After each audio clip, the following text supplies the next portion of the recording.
2020 has been a ride, to say the least. But just as the clocks keep on ticking, video games keep on releasing. So we got our annual top 10 list coming in hot. Just a friendly reminder that this is my own personal list, and no hard feelings if you disagree with it. I didn't play every video game released this year, and I didn't love every game I played either. So with all that, let's get started. Here are my top 10 games of 2020. Number 10, Valorant. First up on the list is a weird pick for me. The thing is I don't play Valorant anymore and haven't really played the game since it officially released. But for that brief month of beta and a little bit beyond, Valorant was pretty much all I played. It has solid gunplay, reasonable map design, and the balance between characters and guns never felt too skewed in one direction. Like, I never felt that a character or gun was really oppressive since everybody can be headshotted. I guess looking back, the AWP was the exception, but I don't know. I really needed a serious game to grind and get good at. Since this was the start of being stuck inside all day, I decided to try and get real sweaty at a game, only to learn that maybe I wasn't good and was never gonna be good. But I still had a lot of fun. It's fun to take things seriously even if you're not gonna win, and I truly did enjoy my time with Valorant. Even if I haven't touched it in months, and probably will never play it again. It just wouldn't be an honest list if I didn't have Valorant on it. I spent dozens of hours playing it and definitely had a ton of fun while doing so. So it deserves to be mentioned, at the very least. Number 9, Ghosts of Tsushima. It might just be the circles I'm in, but I didn't hear too much about Ghosts of Tsushima, which is both surprising and not surprising at all. It is just another open world action game with RPG elements. It is not a groundbreaking game in any way whatsoever. However, Ghosts of Tsushima is pretty fun. The stealth gameplay as well as the in-your-face combat are really enjoyable to master. The story of the game is pretty fun also, as it takes you through an exaggerated Mongolian invasion of Japan, and you play as one of the last surviving samurai, Jin, as he liberates Japanese lands from the invaders while balancing the way of the samurai with the way of the ghost. I personally enjoyed the characters more than I did the plot, and I enjoyed the gameplay a lot more than I expected to. Ghost is a solid samurai game, and it happened to be released at a time that I was in the mood to swing a katana and run around the game's beautiful world, which is another thing going for it. Ghost of Tsushima looks gorgeous. The set pieces, the big battles, the cutscenes, and the overworld in general all look so good. And again, combined with the quality gameplay, Ghost of Tsushima was just a good time altogether. I'm a big fan. Number 8, all of the remasters released this year. Well, I always cheat on my lists, and this year is no exception. It felt a little lame putting games I've already played on here, but I personally think that the HD remasters that came out in 2020 were very well done, for the most part. The Halo series, specifically Halo 3 and ODST, are still a blast to play this day. This is my first time playing Xenoblade Chronicles, and it's been a lot of fun, and I am excited to play the bonus content. Devil May Cry 3 for the Switch introduced the ability to switch between stances and weapons on the fly, making Dante play like he does in DMC4. Honestly, I think the new switching abilities make playing through DMC3 a lot more enjoyable than it was, and it just makes combat feel more fluid and lets you get even crazier. The Wonderful 101 running on a system that isn't the Wii U is fantastic. It's a criminally underrated game, and that's also a ton of fun to play. And while this isn't exactly a remaster, I'll include Slippy Rollback, which has added a feature to a fun fighting game, allowing for me and my friends to play together even during a pandemic. Overall, the remasters I played this year were fantastic, and it just didn't feel right not putting them on this list. Number 7. Resident Evil 3 Remake. The remake of Resident Evil 3 is a weird game for me to have on this list. It definitely feels like it's missing content, and it shares the same design issues that the RE2 remake had. All that being said, I find it hard to not have fun playing this game. I am a Resident Evil fanboy after all. The guns still feel fun to use, the inventory management is still good, the gunplay is solid. I just see so much potential in the remake, and it is there. If there is a very good game buried in this Resident Evil. If there were different scenarios or routes or something. But as it stands, I still have a lot of fun playing the game.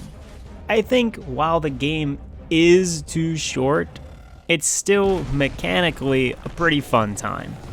It's so hard to talk about this game without complaining about it, but trust me when I say that I did have a good time playing it.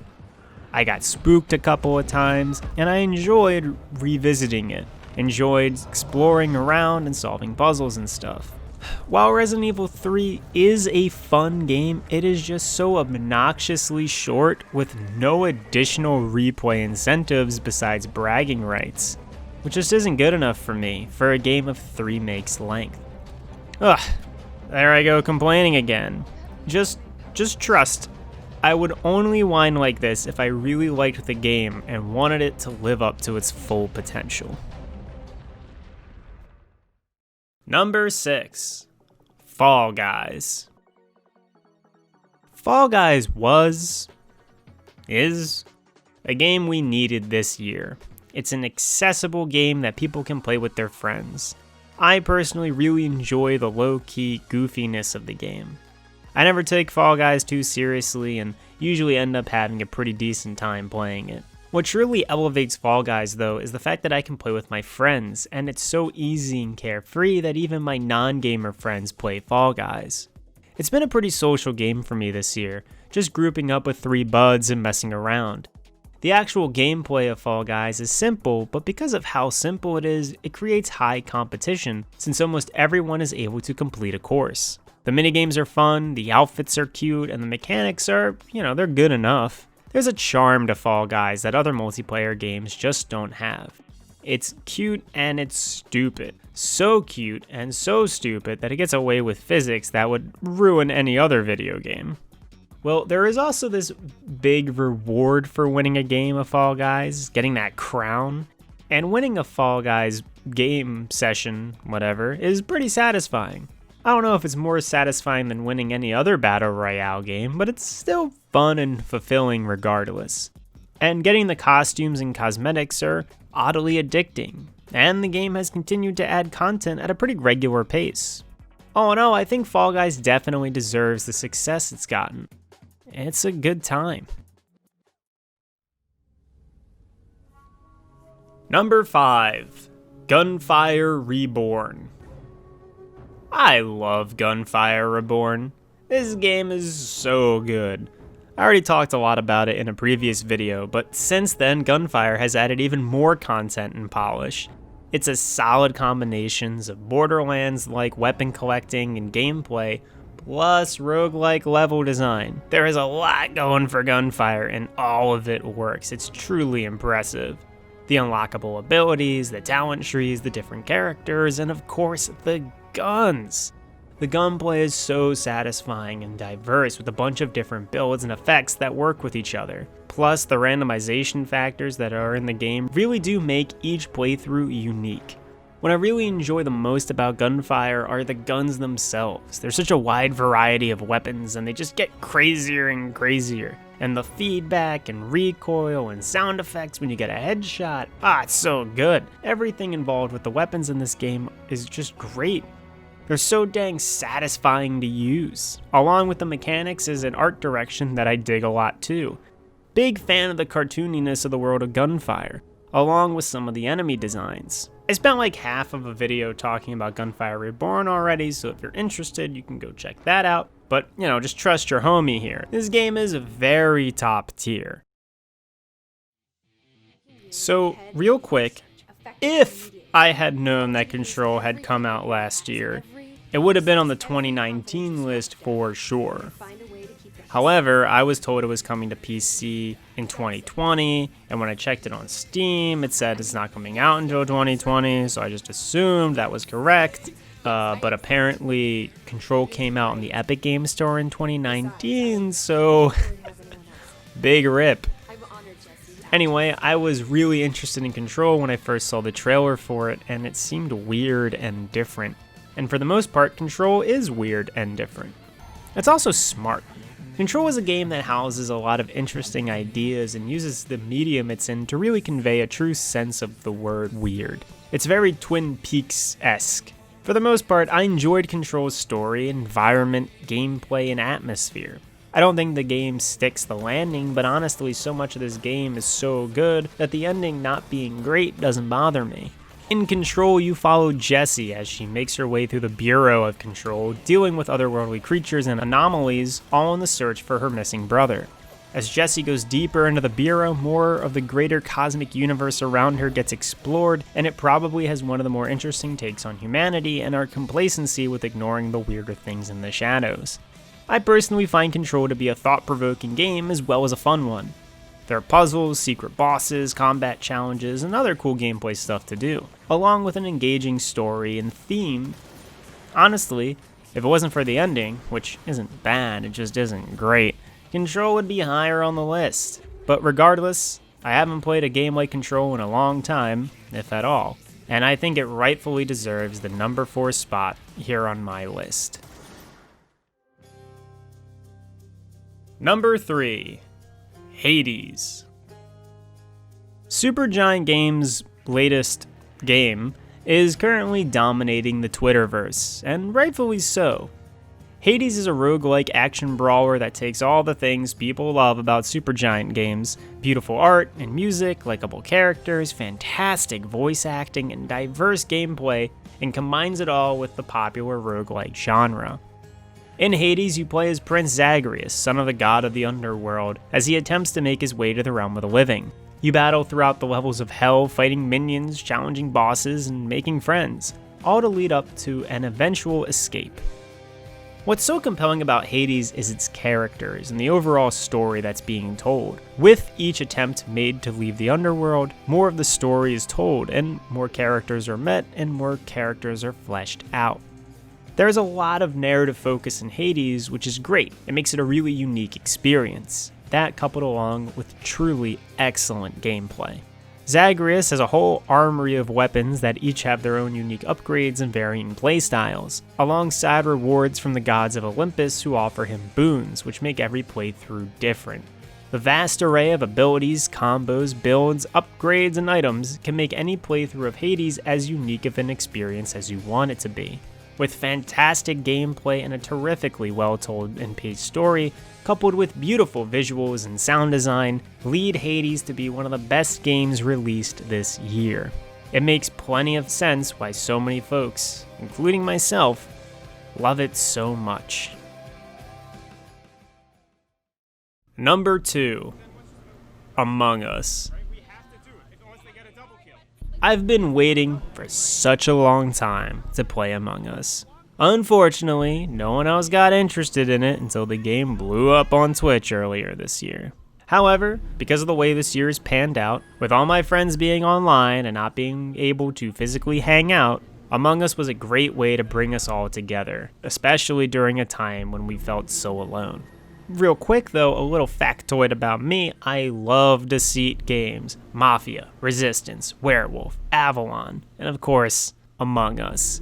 I love being a detective and figuring out and solving the game. Who's lying, who isn't, reasons, rationales, voting records, baiting, pocketing, bussing, Lilo, Milo, all of it. And being able to play a type of game like that with my friends has been tons of fun.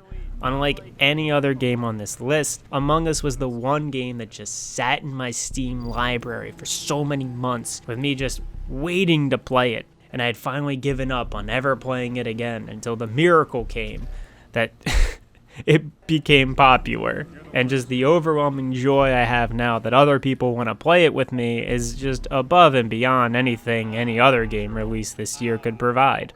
It's hard not to gush over Among Us because the game is, in all honesty, just okay. Like, there are better deceit games, even in the video game world. But the accessibility and cheap cost of Among Us and the massive popularity of it that the streamers have caused make it a game that my friends actually want to play. But I love social deduction games, and Among Us happens to be a social deduction game I get to play a lot, so Among Us gets crowned the number 2 game of the year for me. Number 1. Final Fantasy VII Remake. When awards season comes around for media, like movies and TV shows and even games, there's a sort of idea in my mind about what makes something the best of the year. You know, what feels like a game that is game of the year material. I mean, at the end of the day, awards and top 10 lists are all just make-believe subjective ramblings that don't really mean anything in regards to something's quality. And what my 2020 game of the year is truly based on are my feelings about it. Final Fantasy VII Remake is a game that I happen to have a lot of feelings about. Nothing deep or complex or nostalgic. I just felt like I had a lot of fun playing it.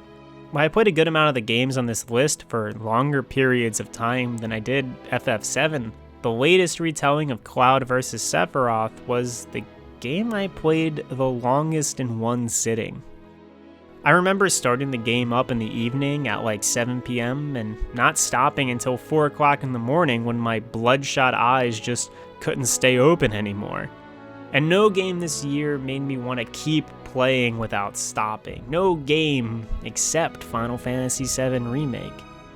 The remake of Final Fantasy VII is a beautiful looking game with very enjoyable combat and very likable characters. There's so much this game does that I enjoy. The summon battles, the way you can learn new moves by trying out different weapons, the materia system, while not new, it's still good. The mini games are quirky and weird and really charming, and the overall narrative is very enjoyable.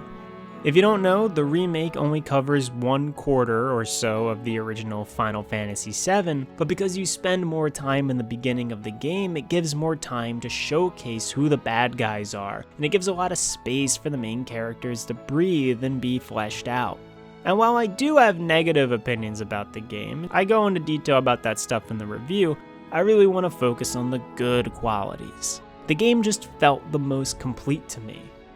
In an era where games are becoming a live service or getting constant updates and DLC, or they get a definitive edition a year later, or don't have real endings because you're supposed to just keep grinding them until you get bored, it was just nice to sit down and play a game from start to finish and have that experience be as high quality as it was from Final Fantasy VII Remake. It might not be perfect, and it definitely stumbles towards the end, but for me, Final Fantasy VII Remake takes the top spot as number 1, and my game of the year for 2020. Whew! December has been a chill vacation month for me, where I've been refueling my video making batteries by working on some fun stuff, and it's not over just yet. I'll have one more bonus video out before New Year's, hopefully. Then expect more lore videos in 2021. Thank you so much for watching. Last year, I was amazed I had 100 subs and joked about getting 1,000 by the end of 2020. Now we're over 1,000 subs and it means a lot to me. I guess now I get to joke about maybe we hit 10,000 subscribers by the end of next year. Anyway, thank you so much for watching. Stay safe. Have a happy new year, and take it easy. We're not killing anybody. I knew it! I knew it! Maddie. Maddie. Oh, I knew it! How could you do this, Maddie? Maddie. That was especially bad. Every time. Maddie, I was following you as a ghost for so long. Like, all right, let's see it. Let's see this strategy. And that's what you do. I like this. She had me dead in her sights. She's like, oh, I'm gonna really get him. He made a whole video about me only killing him. I'll make another one.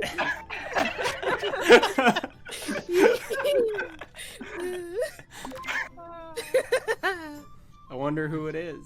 Who could it be? That was an art piece. It's a statement piece. Thank you for watching.